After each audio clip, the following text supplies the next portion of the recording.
वो लड़का जो बोल नहीं पाता था, आज दुनिया उसे सुनती है। The art of public speaking Hindi audio book summary. भूमिका। आज हम सीखेंगे the art of public speaking book के बारे में। पूरी जिंदगी बदल देने वाली कला। कहते हैं बोलना हर कोई जानता है, लेकिन दुनिया के सामने अपनी सच्ची आवाज उठाना बस कुछ ही लोग कर पाते हैं। आज मैं आपको एक ऐसे लड़के की कहानी सुनाने वाला हूं जो बोलने से डरता था, लोगों की हंसी से टूट जाता था, लेकिन एक दिन उसने अपनी कहानी को ही अपनी ताकत बना लिया और यहीं से शुरू हुई उसकी जिंदगी बदलने वाली यात्रा। अगर आप भी अपनी आवाज ढूंढ रहे हैं तो ये कहानी सिर्फ आपको सुनने के लिए नहीं, आपको बदलने के लिए है।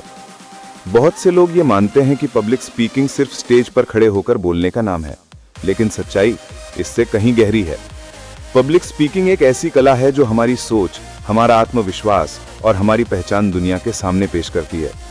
जब आप बोलते हैं, लोग सिर्फ आपकी आवाज नहीं सुनते, वे आपका व्यक्तित्व, आपकी कहानी और आपकी ऊर्जा महसूस करते हैं। यही कारण है कि the art of public speaking उन सभी लोगों के लिए एक रास्ता खोलती है जो खुद को बेहतर बनाना चाहते हैं। चाहे वो एक स्टूडेंट हो, एक कर्मचारी, एक बिजनेसमैन या कोई भी इंसान जो जीवन में आगे बढ़ना चाहता है। अक्सर लोग ये सोचकर डरते हैं कि अगर लोग हंस दिए तो, अगर मैंने कुछ गलत बोल दिया तो। लेकिन याद रखिए, हर महान स्पीकर कभी ना कभी आप जैसा ही था। पहला कदम हमेशा डर के साथ ही उठता है, लेकिन दूसरा कदम आत्मविश्वास लाता है और तीसरा कदम आपको एक ऐसा वक्ता बनाता है जिसे दुनिया सुनना चाहती है। The art of public speaking सिखाती है कि बोलने की ताकत सिर्फ शब्दों में नहीं होती, बल्कि आपकी सोच की स्पष्टता, आपकी भावनाओं की गर्मजोशी और आपकी कहानी की सच्चाई में होती है। जब आप दिल से बोलते हैं, लोग दिल से सुनते हैं। जब आप अपनी असलियत दिखाते हैं, तभी आपकी बात असर डालती है। किताब बताती है कि एक अच्छा स्पीकर बनने के लिए आपको बड़े बड़े शब्दों या कठिन भाषा की जरूरत नहीं होती। आपको बस साफ सोच और साफ इरादा चाहिए।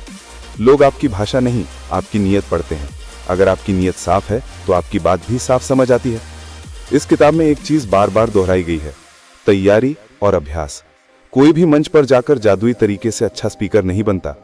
पर्दे के पीछे घंटों घंटों की प्रैक्टिस, आईने के सामने किया गया अभ्यास और अपने आप को बार बार सुधारने का धैर्य ही किसी को असली स्पीकर बनाता है। एक और महत्वपूर्ण बात, कहानी की ताकत। लोग आंकड़े भूल जाते हैं, पर कहानियां कभी नहीं भूलते। जब आप एक कहानी सुनाते हैं तो आप सिर्फ बोलते नहीं, बल्कि श्रोताओं को अपने अनुभव में शामिल करते हैं। किताब कहती है कि एक स्पीकर का सबसे बड़ा हथियार उसकी कहानी है, चाहे वो छोटी हो या बड़ी, सच्ची हो या सीखी हुई।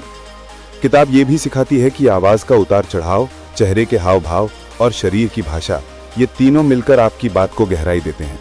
अगर आपकी आवाज में भाव नहीं है, आपका चेहरा फीका है या आपका शरीर जड़ है, तो आपकी बात पूरी नहीं रह जाती। एक अच्छा स्पीकर शब्दों से ज्यादा भावनाएं बोलता है। किताब का एक शानदार सिद्धांत है, अपने डर को दुश्मन नहीं, साथी की तरह देखें। डर आपको बताता है कि आप कुछ महत्वपूर्ण करने जा रहे हैं। डर आपको सतर्क रखता है और आपका फोकस बढ़ाता है। जब आप डर को दबाने की कोशिश नहीं करते बल्कि उसे अपनाते हैं, तब आप अपने अंदर की शक्ति जागृत करते हैं। एक वक्ता को सिर्फ बोलना ही नहीं, बल्कि सुनना भी आना चाहिए। जब आप अपनी ऑडियंस के मन को समझ लेते हैं, तभी आप उनकी भाषा बोल पाते हैं। ये किताब बताती है कि अच्छा स्पीकर वो है जो अपनी बात इस तरह कहे कि हर कोई खुद को आपकी बात में देख सके। पब्लिक स्पीकिंग सिर्फ करियर बनाने का साधन नहीं, बल्कि रिश्ते जोड़ने और इंसानी जुड़ाव बनाने की कला भी है। आप चाहे किसी मीटिंग में हों, शादी में टोस्ट दे रहे हों या किसी बच्चे को कुछ सिखा रहे हों, हर जगह ये स्किल आपकी पहचान को चमकाता है। आइए समझते हैं एक कहानी के जरिए। वो लड़का जो बोल नहीं पाता था। एक छोटा सा कस्बा था, शांत, सादा और आम लोगों से भरा हुआ। इसी कस्बे में रहता था एक लड़का, आरव। आरव पढ़ने में ठीक था, मेहनती भी था, लेकिन उसकी एक कमजोरी थी, वो लोगों के सामने बोल नहीं पाता था। क्लास में उसका नाम आते ही उसके हाथ कांपने लगते, दिल तेजी से धड़कने लगता और आवाज गले में ही अटक जाती। आरव का सबसे बड़ा डर था लोगों के सामने बोलना। एक दिन स्कूल में एक बड़ा इवेंट हुआ, यंग स्पीकर अवार्ड। टीचर ने आरव का नाम सुझा दिया। क्लास में सब हंस पड़े, ये बोलेगा। आरव के लिए ये हंसी पत्थर की तरह लगी। वो घर जाकर रो पड़ा। लेकिन उसी रात उसकी दादी ने उसका हाथ पकड़कर कहा, डर मत बेटा, दुनिया उन्हीं की सुनती है जो बोलते हैं। दादी ने कहा, डर से मत भाग, उसे साथी बना। अगले दिन दादी ने उसे एक पुरानी किताब पकड़ाई, the art of public speaking. Aarav ने पहले तो सोचा कि किताब क्या बदल देगी, लेकिन उसने पढ़ना शुरू किया। किताब ने उससे कहा, लोग तुम्हारे शब्द नहीं, तुम्हारी कहानी सुनना चाहते हैं। वो वाक्य उसके दिल में उतर गया। लोग कहानी सुनते हैं, मुश्किल शब्दों की नहीं। आरब ने अपनी कहानी ढूंढने की कोशिश की। उसे अपना सबसे बड़ा डर ही कहानी बनता दिखा। एक लड़का जो बोल नहीं पाता था। उसने रोज अभ्यास शुरू किया। आईने के सामने खड़े होकर बोलता, कभी हंसता, कभी खुद पर चिढ़ता, पर रुकता नहीं। वो अपनी आवाज का उतार चढ़ाव समझने लगा, अपने चेहरे के भावों को महसूस करने लगा। प्रैक्टिस ने उसको बदलना शुरू कर दिया। इवेंट का दिन आ गया। मंच पर चढ़ते ही उसके हाथ फिर कांपे। भाषण उसके हाथ में था, लेकिन लगातार गिर रहा था। लोग फिर हंस रहे थे। वही पुरानी हंसी, वही पुराना डर, लेकिन इस बार कुछ अलग हुआ। उसे दादी का वाक्य याद आया, डर दुश्मन नहीं, संकेत है कि तुम कुछ बड़ा करने जा रहे हो। उसने गहरी सांस ली और कागज एक तरफ रख दिया। उसने सोचा, याद रहो या ना रहो, बोलूंगा दिल से। आरब ने बोलना शुरू किया। आज मैं आपसे एक कहानी सुनाने आया हूं, एक ऐसे लड़के की जो बोल नहीं पाता था। जब वो बोलने की कोशिश करता था, लोग हंसते थे, लेकिन वो लड़का हर रात अपनी आवाज ढूंढता रहा। और आज वही लड़का आपके सामने खड़ा है। पूरा हॉल शांत हो गया।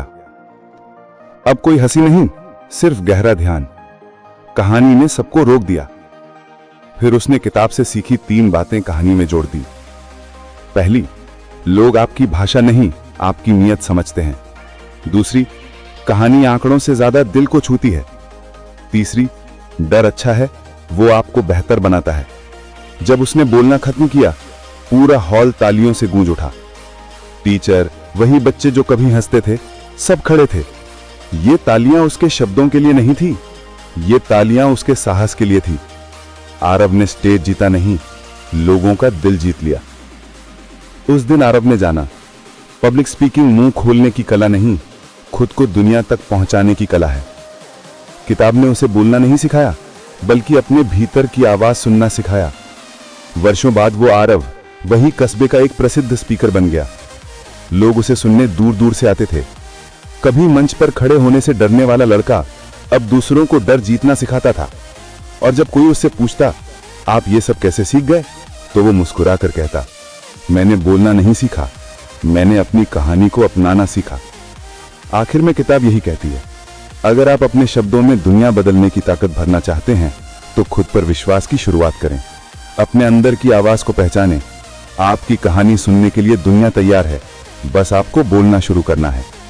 अगर आरब जैसे एक साधारण लड़के ने हिम्मत जुटाकर अपनी आवाज दुनिया तक पहुंचा दी, तो यकीन मानिए आप भी कर सकते हैं।